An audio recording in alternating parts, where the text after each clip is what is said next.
Olá, seja muito bem-vindo ao meu canal. Meu nome é Marcos Conte, eu sou médico, sou professor e pesquisador há mais de 30 anos e nesse canal eu estou sempre ou algumas vezes divulgando material acadêmico, como redigir um artigo científico, como redigir um protocolo de pesquisa, como fazer uma busca de artigos, como ler um artigo científico, enfim, assuntos acadêmicos que eu, de forma irregular, disponibilizo aqui nesse canal e que de agora em diante será de uma forma regular. Se você gostar do material, eu vou ficar feliz se você der um like e começar a me seguir, porque isso vai dar visibilidade ao canal e mais pessoas se beneficiarão com esse material que é distribuído aqui de forma gratuita. E o objetivo hoje é mostrar como elaborar uma pergunta clínica estruturada, usando os acrônimos PIRS, PICO e PECO. O que é uma pergunta clínica estruturada? É aquela pergunta que você tem que saber fazer para poder fazer a busca de forma adequada nos principais bancos de referências bibliográficas, bancos de dados bibliográficos, como, por exemplo, através do PubMed, a Biblioteca Nacional de Medicina dos Estados Unidos, no próprio Trip Database, que é uma ferramenta de busca, na Cochrane, enfim. Quando você utiliza nessas ferramentas a pergunta estruturada, o seu resultado é infinitamente superior a quando você utiliza perguntas não estruturadas. Eu vejo muitas pessoas que conhecem a pergunta, sabem o que é a pergunta estruturada, conhecem os acrônimos, mas na hora de fazer a pergunta estruturada tem dificuldade. E esse é o meu objetivo aqui. Eu vou mostrar um esqueleto de cada uma desses acrônimos, de como fazer essa pergunta, e você não vai ter mais dificuldade agora em diante. Existem alguns acrônimos, mas eu vou falar aqui dos três que, na minha opinião, são os mais importantes, que são aqueles que nós utilizamos para os estudos de acurácia, que são os testes diagnósticos, o PIRD, para os estudos de tratamento, ensaios clínicos, né, que é a PICO, e estudos de prognóstico, que são os estudos de coorte ou caso controle, e aí nós utilizamos o acrônimo PECO. Começando com o PIRD, o P de população, o I é do novo teste a ser avaliado, index test, o R é do teste referência, ou seja, o padrão ouro, e o D, a doença a ser diagnosticada pelo teste. E aqui está o esqueleto. É isso aqui que você tem que anotar e guardar, porque com esse esqueleto aqui, só preenchendo a parte que está destacada em outra cor, você vai conseguir fazer a sua pergunta sem nenhuma dificuldade. Vamos lá. Eu tenho uma dúvida. Sorologia para o diagnóstico de tuberculose funciona? Essa é a pergunta que eu tenho na minha cabeça. Como é que eu faço ela de forma estruturada? Em P, o I, teste a ser analisado, em comparação com R, o teste padrão ouro, é eficaz para o diagnóstico D e fala doença?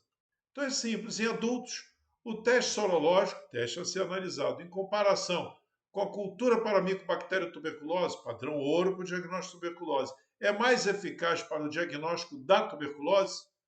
Pronto, utilizando o esqueleto é muito mais fácil que ficando diante apenas das iniciais. Então agora você pode preencher aqui as iniciais, adulto, sorologia, cultura para micobactéria tuberculose e de tuberculose, e você está pronto para fazer a sua busca de artigos sobre testes de diagnóstico. Quando nós estamos nos referindo a artigos que falam de tratamento, ensaios clínicos, o acrônimo é o PICO, onde P é a população, paciente, problema ou condição clínica, o I é a intervenção ou tratamento que você está querendo saber o resultado, C é o controle ou comparador, e o O de outcome, que é o desfecho, a variável de interesse. E aqui está o esqueleto que você deve anotar. Em casos de P, o tratamento com I, em comparação com C, é eficaz em reduzir o desfecho? Eu tenho aqui uma pergunta clínica, o tratamento da Covid com ivermectina é eficaz? Transformo ela numa pergunta clínica estruturada usando o esqueleto ao qual me referi anteriormente. Em caso de Covid-19, P, o tratamento com ivermectina, intervenção, em comparação com placebo ou tratamento de suporte, e aqui cabe uma observação, ensaios clínicos respeitáveis que merecem o seu tempo de leitura comparam a intervenção com placebo, ou com tratamento de suporte, ou com tratamento habitual, cujo resultado é conhecido e comprovado. tá? Não se compara dois tratamentos cujos resultados ainda não são conhecidos ou não têm eficácia comprovada e documentada, tá bom? Então, em caso de Covid, o tratamento com ivermectina, em comparação com placebo ou tratamento de suporte, é eficaz em reduzir a mortalidade? Pronto, está feita a pergunta utilizando o esqueleto. Está aqui o acrônimo: P de paciente com Covid, I de ivermectina, C de placebo ou suporte clínico, O de morte, ou seja lá qual for o desfecho que você quiser, né? Menor tempo de internação, não internar em CTI, enfim, aí depende do que você está desejando.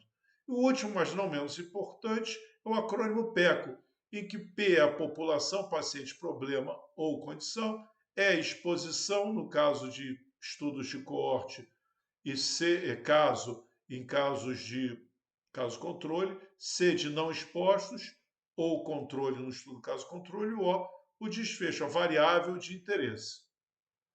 Então fica muito simples. Em casos de P, a exposição a E, em comparação com C, está associada ao maior ou menor risco de O. Por que maior ou menor? Porque, eventualmente, a exposição é protetiva, né? Então, o uso de máscara está associado ao menor número de casos de Covid. Então, você teria aqui uma exposição, quem tem máscara ou quem não tem. Se bem que, aí, no caso, é uma intervenção, não é nem uma exposição. Mas, enfim, uma outra coisa qualquer, um tipo de alimentação que a pessoa use, é, por exemplo, vegetarianos e quem não é vegetariano. Então você pergunta, se é vegetariano? Sim. Então vegetariano é a exposição. Se é vegetariano? Não. É o controle. Então a expectativa dele é que o fato do sujeito ser vegetariano diminua o risco de uma determinada doença. Então, nesse acrônimo pode estar associado ao maior ou menor risco. Porém, neste caso, a pergunta é: a ingesta de café causa câncer de pâncreas? Como é a pergunta estruturada? Em casos de P, a exposição a E, café, em comparação com C, está associada ao maior risco de câncer de pâncreas? Então, em casos de adultos, a ingesta de café, em comparação com a não ingesta de café, está associada ao maior risco de câncer de pâncreas?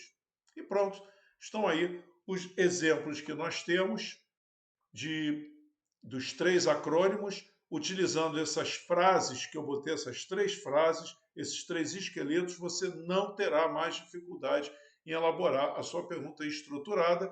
E aqui está o P de adulto, aqui é que é exposição de café, o C, controle não café, O, desfecho, câncer de pâncreas. Se você gostou desse vídeo, você, por favor, divulgue, dê o like, se associe, passe a me seguir no canal. Quanto mais forte for o canal, mais eu divulgarei material que é de interesse da boa prática da medicina, da boa prática de pesquisa na área da saúde, tá bom? Se você tiver interesse em mais material, vai encontrar no meu Instagram e no meu Linktree. Então, até a próxima, até o próximo vídeo. Até lá.